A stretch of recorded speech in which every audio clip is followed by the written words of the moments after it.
उत्तराखंड की खबरों के साथ मैं हूं मीनाक्षी और आप देख रहे हैं प्राइम न्यूज। चलिए खबरों की शुरुआत करते हैं।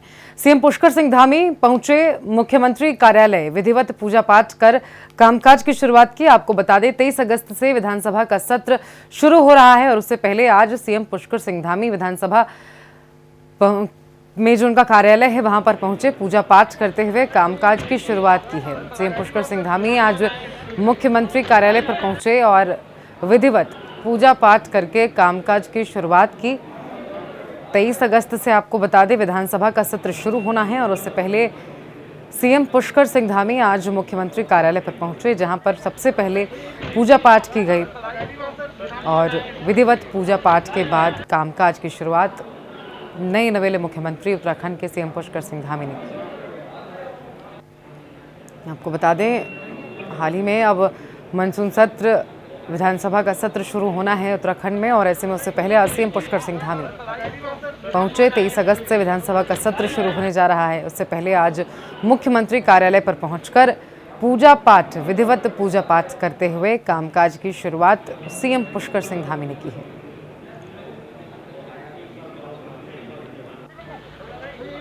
तो आप ये तस्वीरें देख रहे हैं देहरादून से, जहां पर सीएम पुष्कर सिंह धामी आज मुख्यमंत्री कार्यालय पहुंचे और विधिवत पूजा पाठ करके कामकाज की शुरुआत की। पहली बार वो मुख्यमंत्री कार्यालय पर पहुंचे और क्योंकि 23 अगस्त से विधानसभा का सत्र भी शुरू होना है और ऐसे में इससे पहले पुष्कर सिंह धामी आज कार्यालय पहुंचकर पूजा अर्चना की, विधिवत उसके बाद कामकाज की शुरुआत की गई।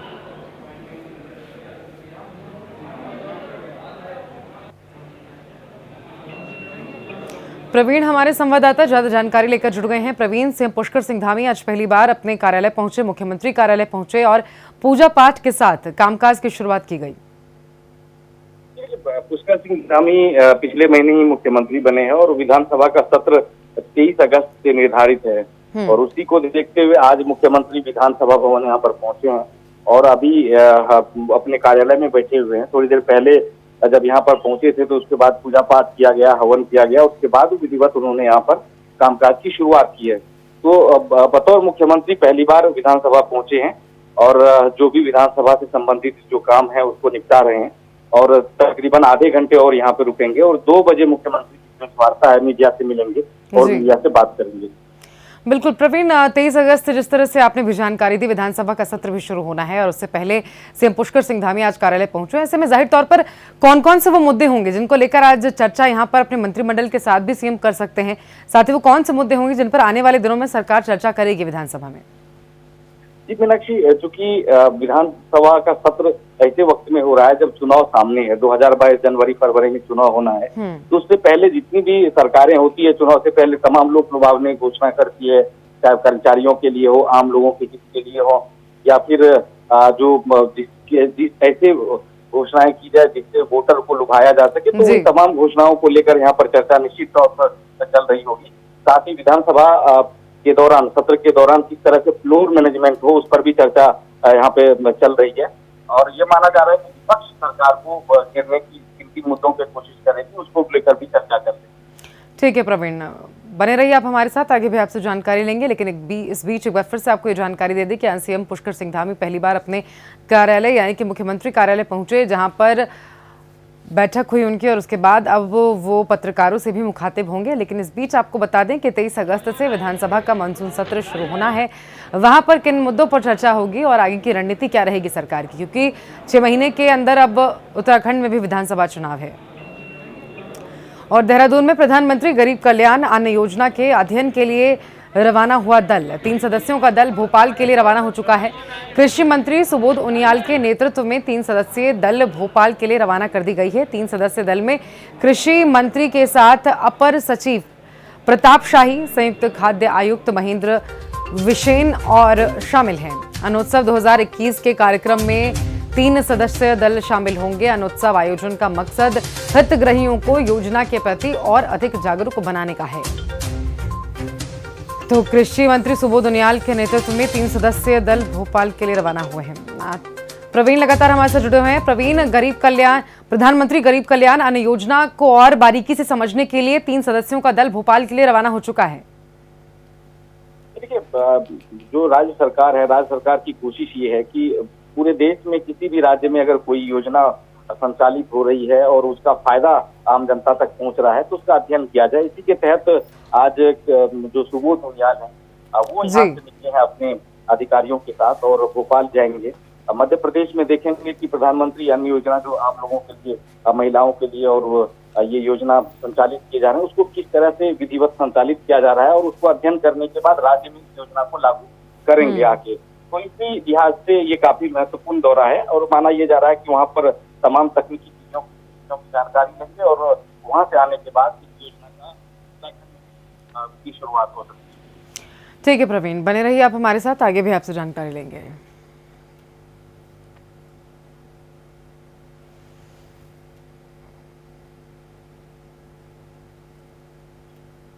और अब खबर उत्तरकाशी से है, जहां पर चारधाम यात्रा शुरू कराने को लेकर होटल व्यवसायी सीएम पुष्कर सिंह धामी से मिलने के लिए पहुंचे। इस दौरान होटल व्यवसायियों ने 9 सूत्रीय मांग पत्र मुख्यमंत्री को सौंपते हुए जल्द चार धामों की यात्रा को गाइडलाइन के साथ ही जारी करने की मांग की है। मुख्यमंत्री ने व्यवसायियों को भरोसा भी दिया है कि जल्द ही उनकी मांगों को माना जाएगा, उचित कार्रवाई उसको देखते हुए की जाएगी। सीएम धामी ने होटल व्यवसायियों से मुलाकात की। तस्वीरें आप देख रहे हैं।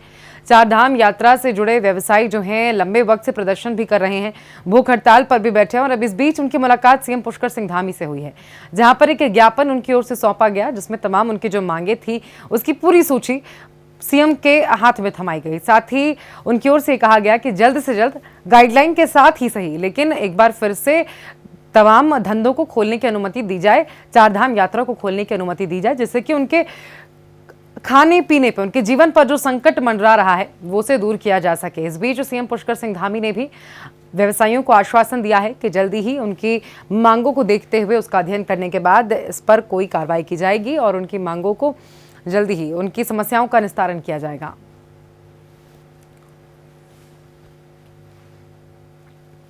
तो अपनी मांगों को लेकर व्यवसायियों ने उत्तरकाशी में सीएम पुष्कर सिंह धामी से मुलाकात की, उन्हें एक ज्ञापन भी सौंपा है। इसमें तमाम उनकी जो मांग है उसका जिक्र है। साथ ही उनकी ओर से बताया गया है कि जल्द ही उन्हें चारधाम यात्रा खोलने की अनुमति दी जाए, जिससे कि उनके ऊपर जो संकट मंडरा रहा है रोजी रोटी का, उसे दूर किया जा सके। इस बीच सीएम पुष्कर सिंह धामी ने उनके ज्ञापन को ध्यान से पढ़ा और उनकी ओर से आश्वासन दिया गया है कि जल्दी ही उनकी मांगों को ध्यान में रखते हुए कोई बड़ा फैसला लिया जाएगा और उनकी समस्याओं का निस्तारण करने का प्रयास किया जाएगा। उपेंद्र हमारे संवाददाता ज्यादा जानकारी लेकर जुड़ गए हैं। उपेंद्र, सीएम पुष्कर सिंह धामी से व्यवसायियों की मुलाकात हुई है, लंबे वक्त से चारधाम यात्रा को खोलने की मांग की जा रही है, क्या कुछ खास रहा है इस बैठक में? जी मीनाक्षी, मैं बता दूं आपको कि यमुना घाटी के जो होटल एसोसिएशन के जो पदाधिकारी के थे चारधाम के, जो यहाँ के, वो कल मुख्यमंत्री से मिले थे और उन्होंने मुख्यमंत्री से मांग रखी है कि जो यहाँ की 2 साल से होटल नहीं चल रहे हैं, इनका बिजली पानी माफ किया जाए। जबकि अभी जब माननीय मुख्यमंत्री जी उत्तरकाशी आए थे तो उन्होंने होटल व्यवसाय के लिए 200 करोड़ की घोषणा करी थी। ठीक है, तो उससे यहाँ के जो जी क्या क्या खास रहा, क्या कुछ मांगे रखी गई थी व्यवसायियों की ओर से, क्योंकि उनकी ओर से लंबे वक्त से कहा जा रहा है कि जो रोजी रोटी का संकट उनके ऊपर मंडरा रहा है उसको दूर करने के लिए सरकार की ओर से प्रयास किए जाएं। जी, यहाँ के जो होटल व्यवसाय के लोग हैं, इनकी सबसे पहली जो मांग है उनकी ये है कि चारधाम यात्रा खोली जाए और जो होटल व्यवसाय के लोग हैं इनको बिजली का और पानी का बिल जो है माफ किया जाए। जी जी ठीक है उपेंद्र, बहुत शुक्रिया आपको हमारे साथ जुड़ने के लिए, तमाम जानकारी हमारे दर्शकों तक पहुंचाने के लिए। और आइए खबरों में आगे बढ़ते हैं। जोशीमठ में कोरोना पॉजिटिव केस फिर एक्टिव होने लगे हैं। पिछले 2 दिनों में 11 कोरोना पॉजिटिव केस सामने आने के बाद प्रशासन पूरी तरह से सतर्क हो गया है। सीएचसी द्वारा बढ़ते कोरोना केस को देखते हुए नगर में कोरोना वैक्सीनेशन का दायरा बढ़ा दिया गया है।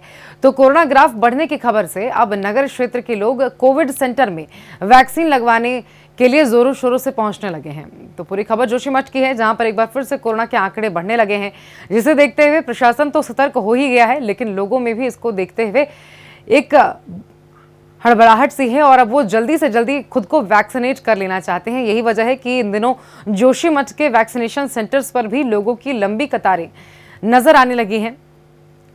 हालांकि प्रशासन तैयारी कर रही है, अगर मामले बढ़ते हैं तो किस तरह उसे काबू में करना है और स्वास्थ्य व्यवस्था को किस तरह से चाक चौबंद करना है, इसकी तैयारी प्रशासन की ओर से की जा रही है। साथ ही जोशीमठ में वैक्सीनेशन का काम भी बड़े पैमाने पर चल रहा है। ज़्यादा से ज़्यादा लोग भी अब वैक्सीनेशन के लिए पहुंचने लगे हैं, क्योंकि एक बार फिर से जोशीमठ के अंदर कोरोना के मामले पिछले कुछ दिनों की तुलना में बढ़े हैं और यही वजह है कि लोगों के अंदर भी इसको लेकर चिंता बढ़ गई है।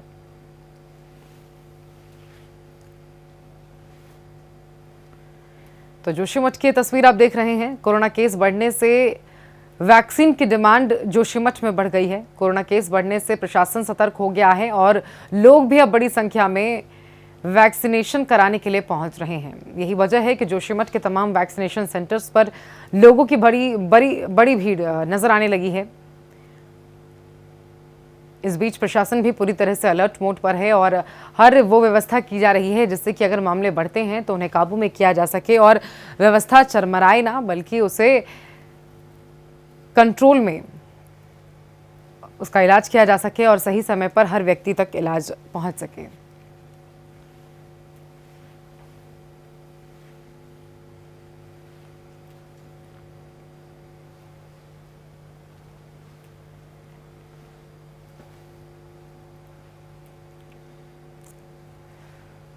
तो जोशीमठ की तस्वीर आप देख रहे हैं, जहां पर एक बार फिर से कोरोना के मामले बढ़ने के कारण प्रशासन की चिंता बढ़ गई है। इसी के साथ कोरोना के मामले जैसे एक बार फिर से बढ़ रहे हैं, लोग भी अब बड़ी संख्या में वैक्सीनेशन कराने के लिए पहुंचने लगे हैं। वैक्सीनेशन सेंटर्स पे लोगों की भीड़ नजर आने लगी है और जल्दी से जल्दी खुद को वैक्सीनेट कर लेना चाहते हैं। साथ ही प्रशासन भी पूरी तरह से अलर्ट पर है और अगर मामले बढ़ते हैं तो उन्हें काबू किस तरह करना है उसकी तैयारी कर रहे हैं। खबर अब डोईवाला से है, जहां पर माजरी ग्रांट की शेरगढ़ शिव कॉलोनी में तहसील प्रशासन के अतिक्रमण के खिलाफ कार्रवाई की गई है, जिसके बाद आसपास के लोगों ने प्रशासन के खिलाफ सवाल भी खड़े कर दिए हैं। ऐसे में स्थानीय लोगों का कहना है कि अतिक्रमण में कुछ चिन्हित जगह पर ही कार्रवाई की गई है। अतिक्रमण मामले पर मुद्दा गरमाया हुआ है। ग्रामीणों ने लापरवाही का आरोप भी लगाया है। तो अतिक्रमण के मामले को लेकर डोईवाला में मुद्दा गरमाया हुआ है। ग्रामीण इकट्ठे हुए और इसके खिलाफ आवाज उठाई गई। आपको बता दें, अतिक्रमण मामले को लेकर लोगों में रोष है, गुस्सा है। ग्रामीणों ने इस पर लापरवाही का आरोप भी लगा दिया है। तो डोईवाला की तस्वीर देख रहे हैं आप, जहां पर गांव में अतिक्रमण के मामले को लेकर गांव के लोग गुस्साए हुए हैं, इकट्ठा हुए। उनकी ओर से कई मांगे की गई, साथ ही उनकी ओर से लापरवाही का आरोप भी प्रशासन पर, सरकार पर लगाया गया है।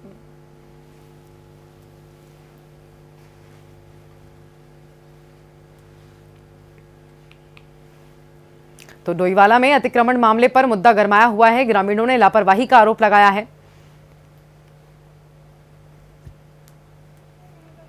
ये तस्वीर डोईवाला की आप देख रहे हैं कि यदि तोड़ना ही था तो यहाँ पे अगल बगल और भी मकान है, उनको भी तोड़ा जाता। अतिक्रमण का मतलब ये है कि अतिक्रमण एक सिर्फ यहाँ पे नहीं है, संपूर्ण उत्तराखंड में है, बहुत जगहों पे है, इसी गांव में और जगह पे भी है, शायद नदी के किनारे भी है, वहाँ भी तोड़ा जाए। शासन प्रशासन से यही विनती है। इनके साथ जो हुआ है, या तो इनका जो इसमें खर्चा लगा है, जो भी इनका इसमें पैसा लगा है, रो रही है बेचारी महिला, क्योंकि उनकी खून पसीने की कमाई है। मजदूर लोग 30 साल से 35 साल से यहाँ पे रह रहे हैं, यहाँ पे आए, फिर किन्हीं लोगों ने उनको मतलब सब कुछ दिया है। इनके बच्चे का जन्म प्रमाण पत्र यहाँ का है, परिवार रजिस्टर इनके पास है, राशन कार्ड है इनके पास, सब कुछ जब यहाँ का दे रखा है। सरकार को ये भी करना चाहिए, जितने और भी हैं या तो सबको एक साथ तोड़ दे, उनको तोड़ा जाता। जानकारी के साथ जुड़ गए हैं राजकुमार। डोईवाला की पूरी खबर है, जहां पर अतिक्रमण के कारण कुछ घरों को ध्वस्त किया गया है। जो ये प्रशासन की कार्रवाई है, ये सवालों के घेरे में इसलिए है क्योंकि जो ये मकान तोड़ा गया है, सिर्फ एक मकान तोड़ा गया है, जबकि इसके अगल बगल में तमाम अतिक्रमण थे, पक्के निर्माण थे, उन पर प्रशासन ने किसी तरह की कोई कार्रवाई नहीं की। लेकिन इस गरीब महिला का जो है मकान तोड़ दिया, जिससे कि लोगों में भी नाराजगी है, क्योंकि बहुत बेहद गरीब ये महिला है, मजदूरी करके अपनी रोजी रोटी चलाती है। कैसे कैसे करके इसने पाई जोड़ के जो है इस मकान के कमरे को खड़ा किया था, लेकिन प्रशासन ने छोटी सी शिकायत पे इतनी बड़ी कार्रवाई कर दी।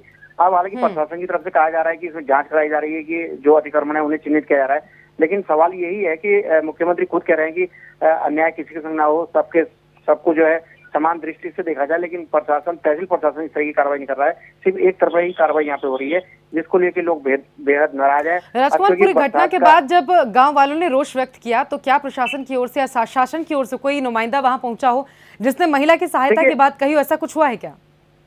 देखिए, फिलहाल अभी एजेंट साहब की तरफ से ये कहा जा रहा है कि इसमें जांच करा रहे हैं कि क्यों ऐसा कुछ हुआ है, लेकिन फिलहाल शासन की तरफ से भी अभी कोई किसी प्रकार की कोई सहायता देने की बात भी यहाँ पर सामने नहीं आई है, क्योंकि ये लोग अतिक्रमण करके रह रहे हैं। हालांकि 20-25 साल पहले ग्राम प्रधान ने इनको यहाँ पर बसाया था। अब क्योंकि काफी पुराने ये लोग हो गए, इनकी छत तक बन गई थी, लेकिन उसके बाद एकदम से फिर इस तरह की कार्रवाई कहीं ना कहीं सवालों के घेरे में है।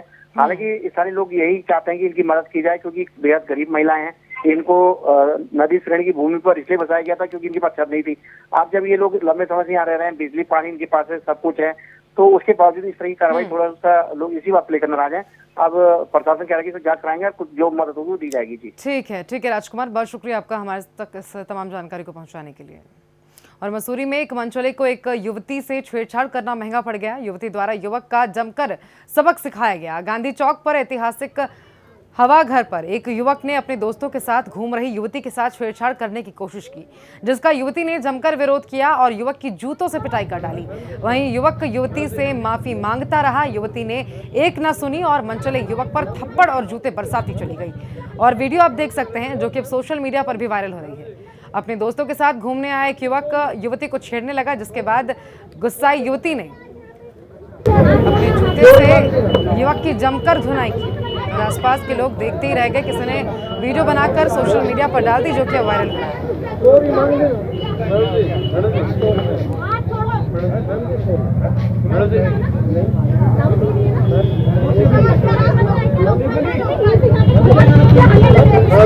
देख रहे हैं सोशल मीडिया पर वायरल हो रही है। मसूरी में अपने दोस्तों के साथ घूमने आया एक युवक वहां घूमने आई युवती को छेड़ने लगा, जिसके बाद युवती ने जमकर धुनाई की। उधर टिहरी में जिलाधिकारी एवा आशीष श्रीवास्तव ने विकासखंड चंबा के तहत बुगोडी और जड़धार गांव पहुंचकर नेपियर घास और 4 पत्ती और फलदार पौधों का रोपण करने वाले काश्तकारों को कृषि यंत्रों का वितरण किया है। तो टिहरी से जुड़ी पूरी खबर है, जहां पर बुडोगी और जड़धार गांव पहुंचे डीएम और काश्तकारों को कृषि यंत्रों का वितरण किया है। तस्वीरें आप देख सकते हैं, डीएम खुद गांव में पहुंचे और कृषि से जुड़े जो उपकरण हैं उनका वितरण किया गया, जिससे कि किसानों को आसानी हो सके उनकी फसल कटाई में या बुनाई में।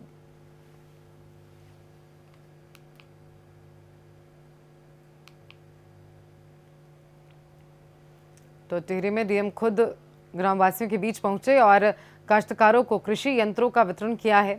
तस्वीरें आप देख सकते हैं, जिससे कि किसानों को आसानी हो सके अपने कामकाज में। प्रदेश के कई जिलों में हो रही बारिश ने लोगों की दिक्कतों को बढ़ा दिया है, जिसके चलते जगह जगह पर रास्ते भी बाधित हो गए हैं।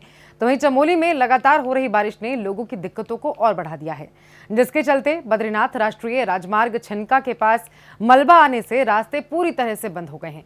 फिलहाल एनएच की मशीनें लगातार मलबा हटाने में जुटी हुई हैं। बारिश ने लोगों की मुश्किलों को बढ़ा दिया है। चमोली में लगातार कुछ दिनों से बारिश हो रही है और इस बीच एक बार फिर लोगों की मुश्किलें बढ़ गई हैं। कई रास्ते बाधित हो गए हैं, तो कहीं भूस्खलन के कारण लोगों को परेशानियों का सामना करना पड़ रहा है। बारिश के चलते बद्रीनाथ हाईवे पूरी तरह से जाम हो गया है, जिसके कारण आवाजाही में भी लोगों को कई समस्याओं का सामना करना पड़ रहा है। और तस्वीरें आप देख सकते हैं, चमोली की ये तस्वीर है, जहां पर बीच मार्ग पर पहाड़ से टूटकर पत्थर गिर गए हैं, जिसके कारण लोगों को आने जाने में दिक्कतों का सामना करना पड़ रहा है। एक इलाके से चमोली के गांव के इलाकों से शहर का इलाका पूरी तरह से कट गया है। हालांकि प्रशासन मौके पर मौजूद है और उनकी ओर से जरूरी कार्रवाई की जा रही है।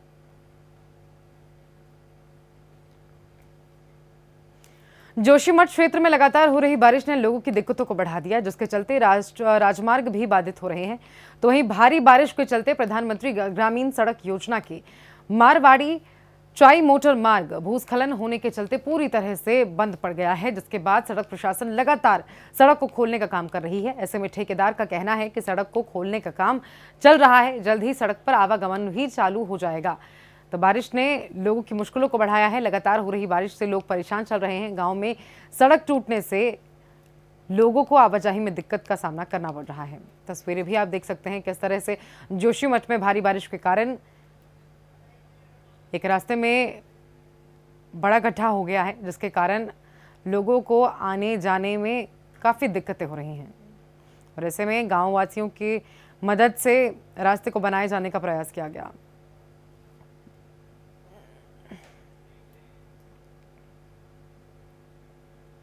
और आज सावन की शिवरात्रि है, ऐसे में हरिद्वार में भक्तों की भोलेनाथ के दर्शन के लिए लंबी भीड़ लगी हुई है, जिसकी सुरक्षा के मद्देनजर प्रशासन भी पूरी तरह से चौकन्ना है। तो वहीं मंदिर परिषद में भी कोरोना की सुरक्षा को देखते हुए पूरी व्यवस्थाएं की गई हैं। सावन की शिवरात्रि पर भक्तों की भीड़ मंदिरों में नजर आ रही है। हरिद्वार की तस्वीर है। प्रशासन भी पूरी तरह से इसे लेकर चौकन्नी है और पूरी तैयारी सुरक्षा के लिहाज से उनकी ओर से की गई है।